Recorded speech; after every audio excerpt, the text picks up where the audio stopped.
O God, the God. Oh, the throne of you, the God.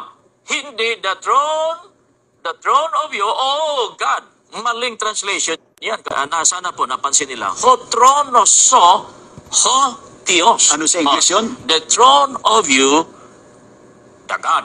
Pagka itinagalog natin, Ang iyong trono, o Diyos. Ang nakapapansin lang dito, ang nakalilito kasi, yung translation eh. Kasi doon sa iba, ang isinaling kasi nilang, the throne of you, O God. Isinisinsay ni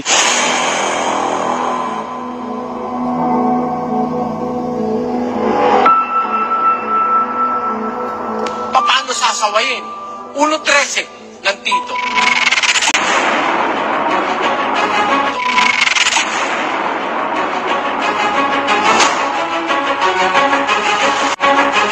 Sawayin mo, may kabaksikan sila upang magpakagaling sa pananampalataya. Gusto mong gumaling ang tao? Ang mali, sawayin. In the name of Jesus! Gusto namin kayong malita. Si Jesus Christ dito na nakatira sa atin.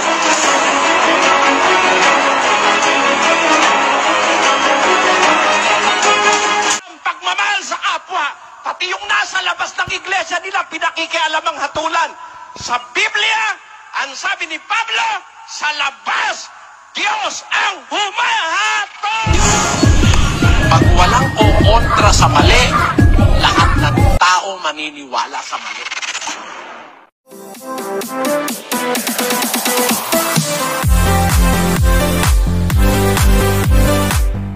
Ito mga kaibigan, gusto ko lamang pong ipapansin sa inyo. Ayon sa mga ministro ng Iglesia ni Cristo, sabi nila, mali daw o salungat daw sa Biblia na yung aral na Diyos na nagkatawang tao. Mali daw po yun mga kaibigan. Mali daw po yun. Panoorin natin itong sinabi ng ministro ni Manalo. tatanong po sa Iglesia ni Cristo kung totoo po ba na ang Panginoong Jesucristo ay Diyos na nagkatawang tao. Mga kaibigan, salungat po sa aral ng Biblia ang paniniwala na ang Panginoong Jesucristo ay Diyos na nagkatawang tao. Ano po ba talaga ang totoo? Si Kristo po ba ay talagang tao lamang o Diyos na nagkatawang tao? Ba? Ang ganda ng sinabi nyo. Yun po ang tama. Diyos na nagkatawang tao. Pakinggan nyo, babagkain natin. Sa Hebreo 10:5. Kaya pagpasok niya sa sanglibutan ay sinasabi, hain at handog ay hindi mo ibig, ngunit isang katawan ang sa akin ay inihanda mo. Inihanda mo. Kaya, pagpasok niya sa sanglibutan, isang katawan ang inihanda para sa kanya ng Diyos. Yan. So, saan siya galing? Hindi naman pala siya dito nang galing mismo sa sanlibutan. Pumasok siya sa sanlibutan. Pagpasok niya, meron siyang tinahanan na isang katawan na inihanda para sa kanya. Ano ba yung pumasok sa sanlibutan? At ano ba yung katawan na inihanda para tahanan niya? Patayin natin ang uno-uno ng Juan hanggang 14. Nang pasimula, siya ang verbo, at ang verbo ay sumasa Diyos, at ang verbo ay Diyos. Ito rin ang pasimula'y sumasa Diyos. Ang lahat ng mga bagay ay ginawa sa pamamagitan niya, at alinman sa lahat ng ginawa ay hindi ginawa kung wala siya. At nagkatawang tao ang verbo, at tumahan sa gitna natin, at nakita namin ang kanyang kaluwalhatiang gaya ng sa bugtong ng Ama na puspos ng biyaya at katotohanan. Ayan, yung pala nung umpisa verbo, nasa Diyos kasama ng Ama, di nasa langit yun, ano? Nang pasimulay ka, siya ang verbo. Ang verbo ay sumasa Diyos, kasama ng Diyos, at ang verbo ay Diyos. At ito rin ang wika ng pasimula sumasa Diyos. Lahat ng bagay ginawa sa pamamagitan niya. Ibig sabihin, siya ang kasangkapan ng paggawa ng lahat ng bagay. At man sa lahat ng ginawa, hindi ginawa kung wala siya. So, nandun na siya. Hindi totoo yung sinasabi ni Manalo, wala pa raw siya. Panukala pa lang daw, siya raw plano. Hindi. Sabi diyan, lahat ng ginawa sa pamamagitan niya at ang lahat ng ginawa, hindi ginawa kung wala siya. Eh di nandun na siya, kasama na siya ng Diyos. Eh pumasok siya sa sanlibutan, pumunta siya rito. Ipinaghanda siya ng Diyos ng isang katawan. Ano klaseng katawan yon? Sabi ni San Juan, nagkatawang tao ang Berbo. Ayon. Yung palang katawan, hindi kalabaw, hindi baka, katawang tao. Kaya nga meron tao eh. Pero alin ang tao? Yung katawan. Pero yung nasa loob ng katawan, hindi tao yun. Yun ang hindi alam ni Manalo. Na yung katawan, yun lang ang tao. Pero yung nasa loob, hindi tao. Verbo yun, Diyos yun. Ang katunayan, pakinggan mo sa Kolosas 2:9. Sapagkat sa Kanya'y nananahan ang buong kapuspusan ng pagka-Diyos sa kahayagan ayon sa laman. Ayun, yung laman niya, yung nasa laman niya, nakapaloob doon yung buong kapuspusan ng pagka-Diyos. Basahin natin sa English yan, Brad Mel. For in Him dwelleth all the fullness of the Godhead bodily. Ayun, doon sa katawan, dwelleth all the fullness of the Godhead bodily. Ibig sabihin, sa loob ng katawan, nananahan yung buong kapuspusan ng pagka-Diyos. Yung katawan, tao yun. Pero ang nakatahan doon, Diyos yun. Yun ang Kristo.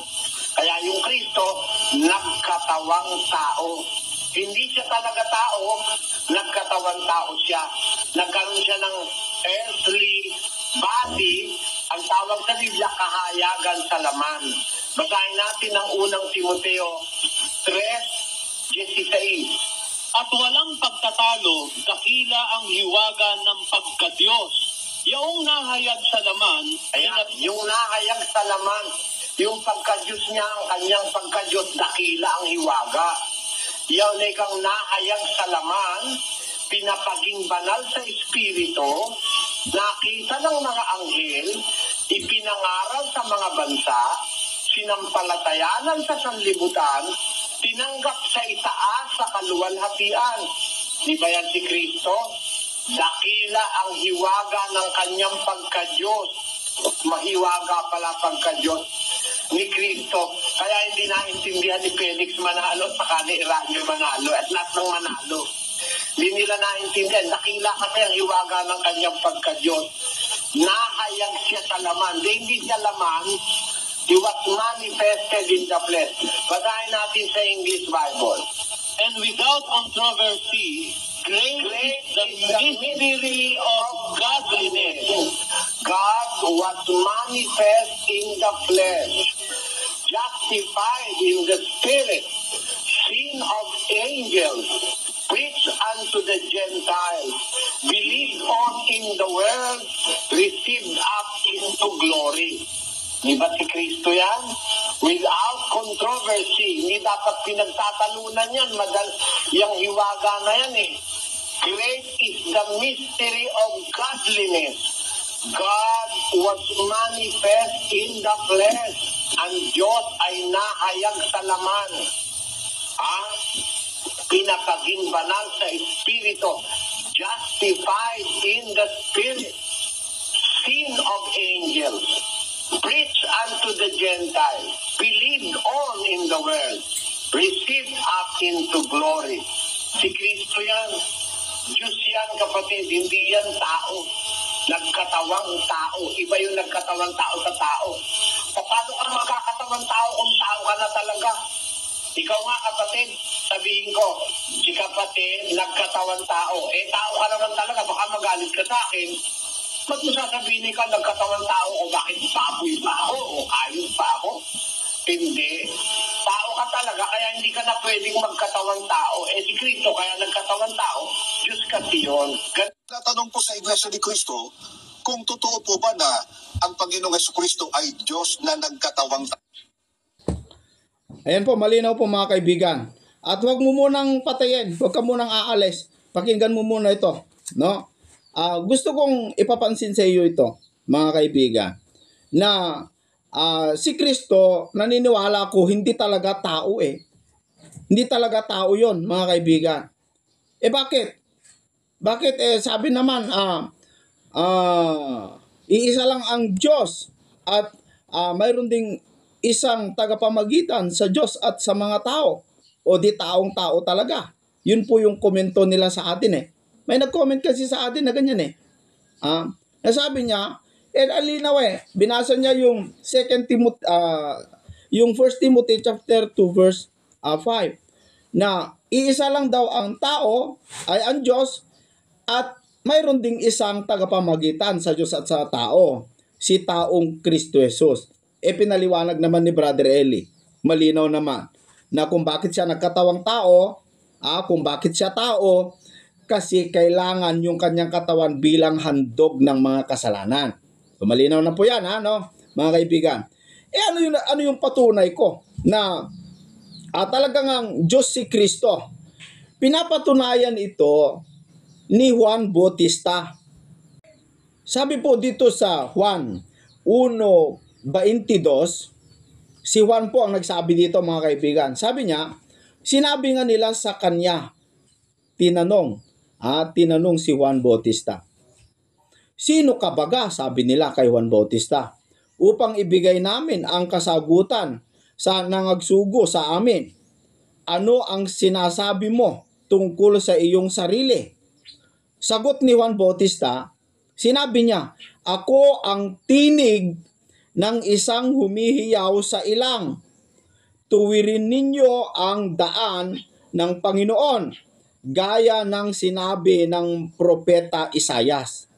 So may sinabi ni Propeta Isayas na humihiyaw sa ilang. Sagot ni Juan Bautista nung tinanong nila kung sino siya, ako yung tinig, sabi niya, ako yung tinig mula sa ilang. Na sinasabi ni Propeta Isaya, tuwirin ninyo ang daan ng Panginoon. May pinapahanda na daan. Kaninong daan? Daan ng Panginoon. Kung itutuloy po natin ang talata, ang kapitulo, mga kaibigan, makikita na natin na ang dadaan doon sa daan na hinuhulaan ni Isayas ay ang Panginoong Jesucristo. Kaya nga nauna si Juan Bautista upang ihanda yung dadaanan ng ating Panginoong Jesucristo. Di ba ganon? Ayan. Pakinggan natin yung sinasabi ni Isayas.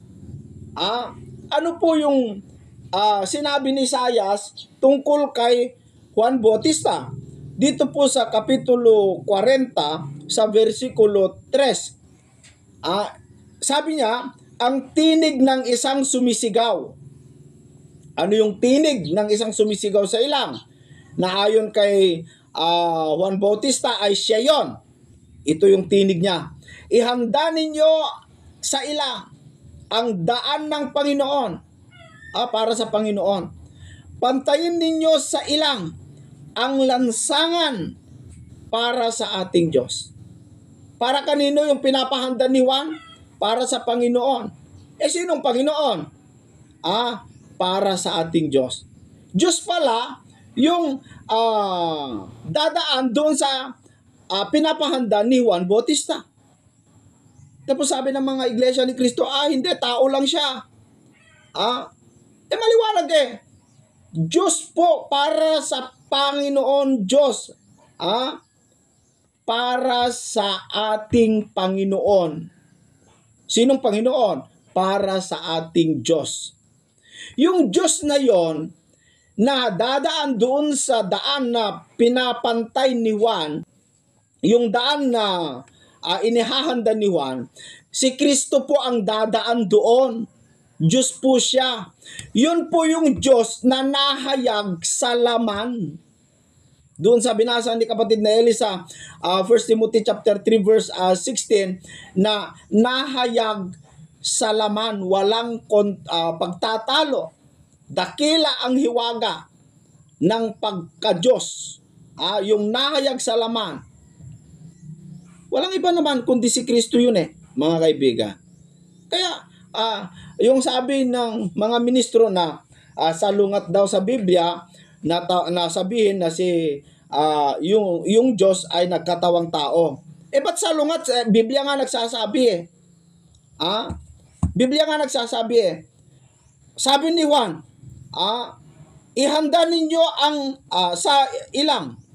Ang alin? Ang daan ng Panginoon. Sabi niya, pinapahanda ni Juan. Ang daan ng Panginoon. Pantayin nyo, sabi niya, sa ilang.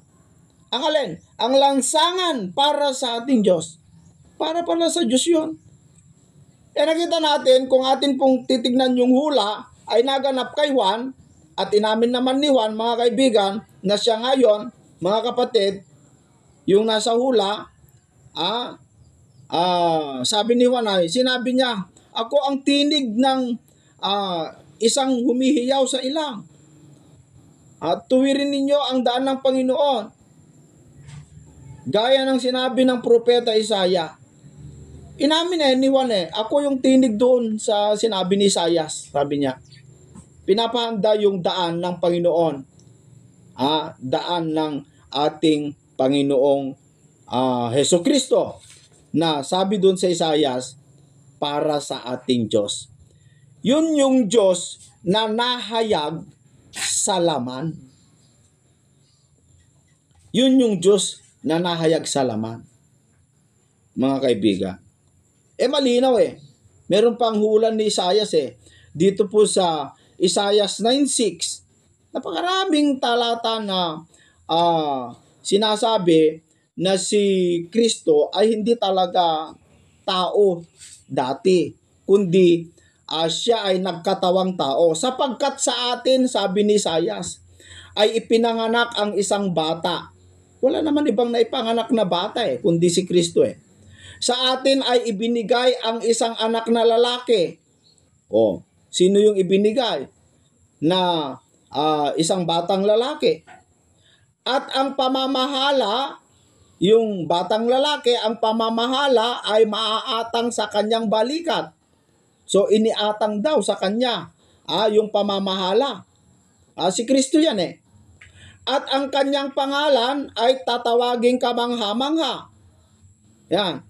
Tagapayo, makapangyarihang Diyos, walang hanggang Ama, prinsipe ng kapayapaan. Yun po yung itatawag sa ating Panginoong Jesucristo. At naganap yan kay Kristo, mga kaibigan, mga kapatid. Iniatang sa kanya yung pamamahala. Iniatang sa kanyang balikat. Ang Diyos Ama naman, hindi naman naatangan Kasi siya nga yung nag-aatang ng kapamahalan si Kristo inatangan. Sabi ng Iglesia ni Kristo, hindi si Kristo yan. Yang tinatawag na makapangyarihan Diyos at walang hanggang Ama ay ang Ama yan. Sabi nila. Maliwanag naman dito, hindi naman sa Ama Kasi yung tatawagin kamangha-mangha, tagapayo, makapangyarihang Diyos, walang hanggang Ama, prinsipe ng kapayapaan. Tatawagin daw siyang tagapayo. Mga kaibigan, walang hanggang Ama. Como sinabi na wala daw hanggang Ama, si Kristo hindi naman Ama sino naman ang anak ni Kristo? Hindi pala nila nauunawaan na tayo, mga kaibigan, na ipanganak sa pamamagitan ni Kristo. At tayo bilang Kristiyano ipinanganak sa pamamagitan ng ni Kristo, ng ebanghelyo ni Kristo. Kaya tayo ay ang ating Ama si Kristo. Bilang Kristiyano, ang ating Ama ay si Kristo.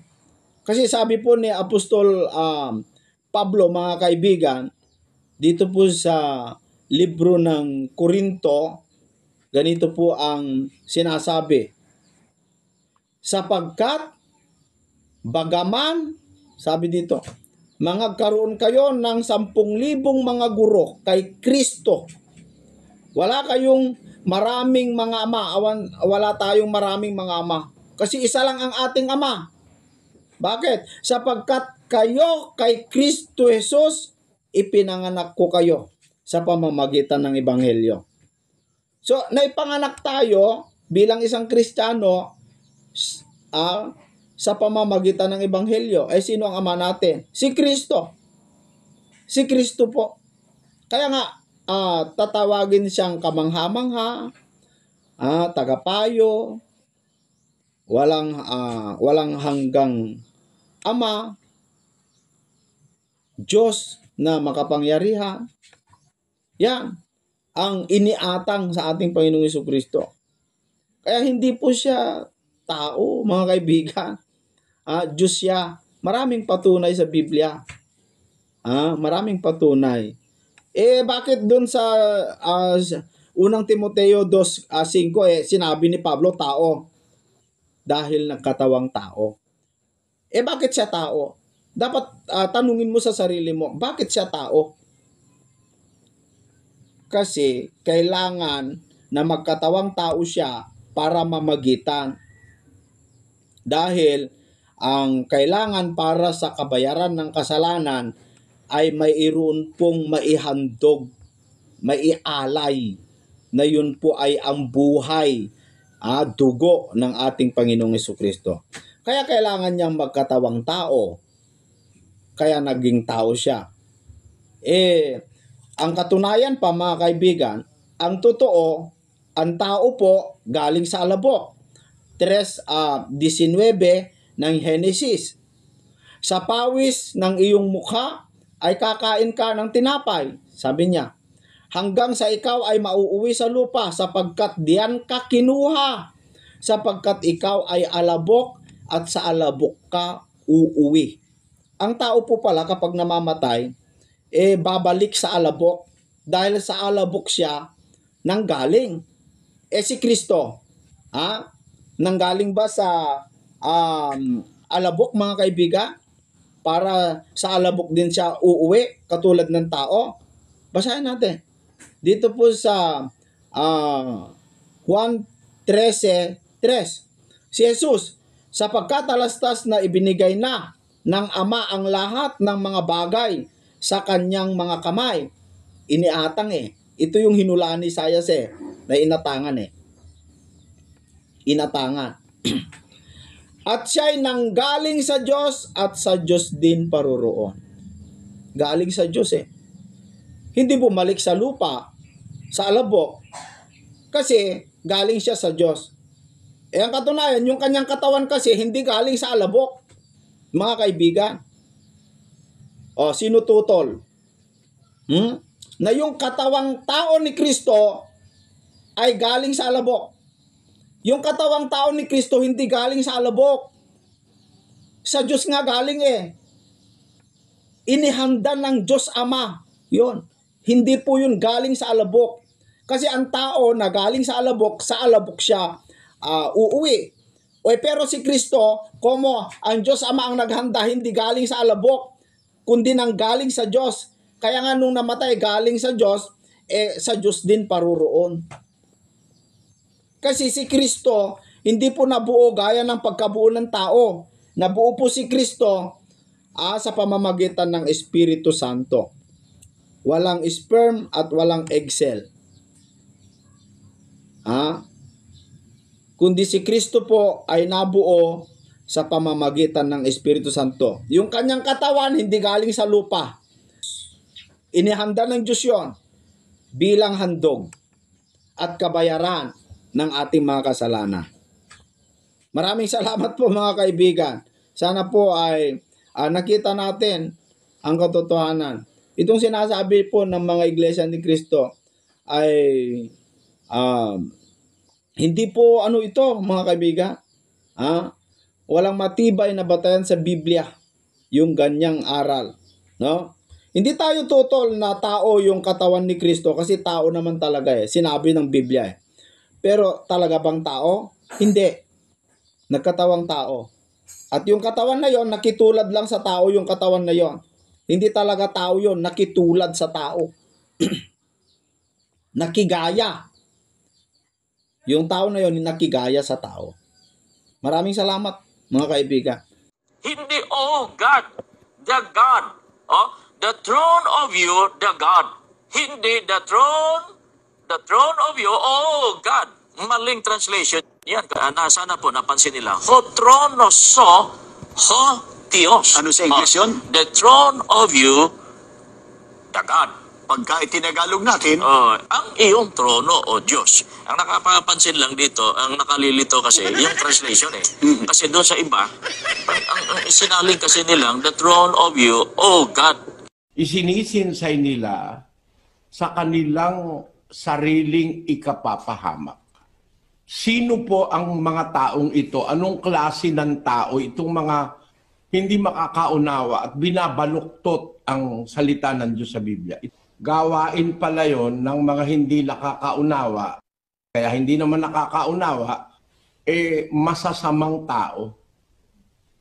Baka maligaw kayo ang wika ni Pedro sa pamamagitan ng kamalian ng masasama. Tiyak na tiyak po ang mga nagtuturo ng mali sa Biblia, masasamang tao.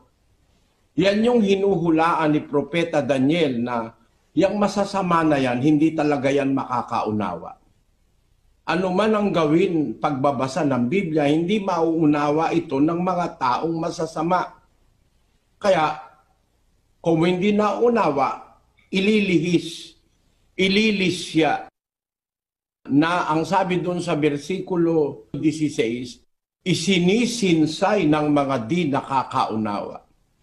Jason Matematiko, sana po ay nakita po nyo yung aming tindig, mga kaibigan. Nakita nyo po yung katotohanan.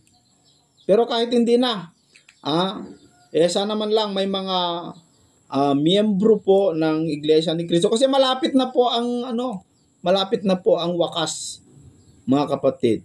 Kung atin pong sisiya sa atin ang Bible, yung wakas po, mga kaibigan, yung pagdating ng Antikristo, malapit na. Yung pagkawasak, mga kapatid, ang pagkawasak, yung biglang pagkawasak, malapit na. Kailan yun? Kung atin pong titignan, dito po sa unang Tesalonica, kapitulo 5 sa versikulo 3, sabi po dito ni Apostol Pablo, pagka sinasabi ng mga tao kapayapaan at katiwasayan, kung magkagayoy darating sa kanila ang biglang pagkawasak, na gaya ng pagdaramdam sa panganganak ng babaeng magdadalang tao, at sila hindi mga katatanan sa anumang paraan.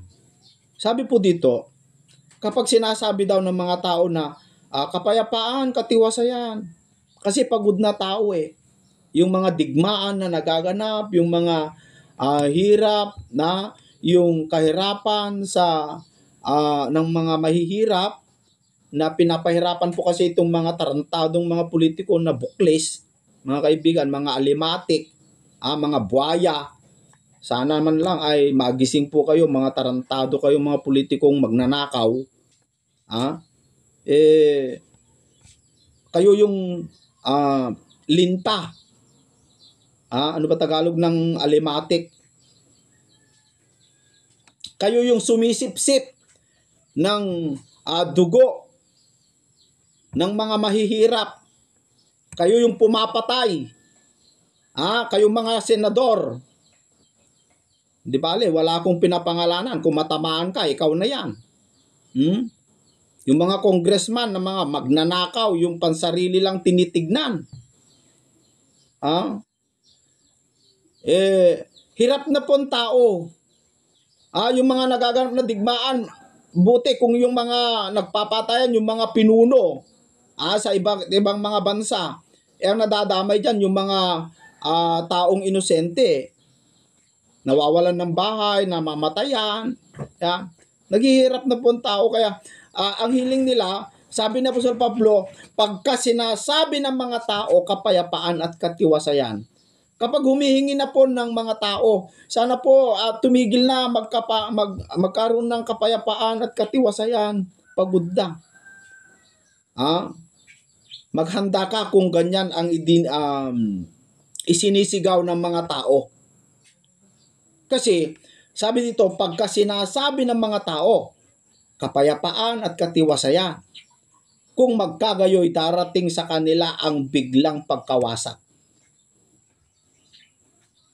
Malapit na po mga kapatid. Mag-isip-isip po tayo. Malapit na po. Yung mga sobrang interesado sa mga kayamanan, sana po magising po kayo. Sana lang mga kapatid. Magising po ang tao. Sobrang nalinlang na po, sobrang nakatuon na po, nabulag na po sa kayamanan, kasakiman ng mga tao sa pera. Mga kaibigan, sana po ay magising po ang tao. Magising po ang tao. Maraming salamat po sa inyong lahat.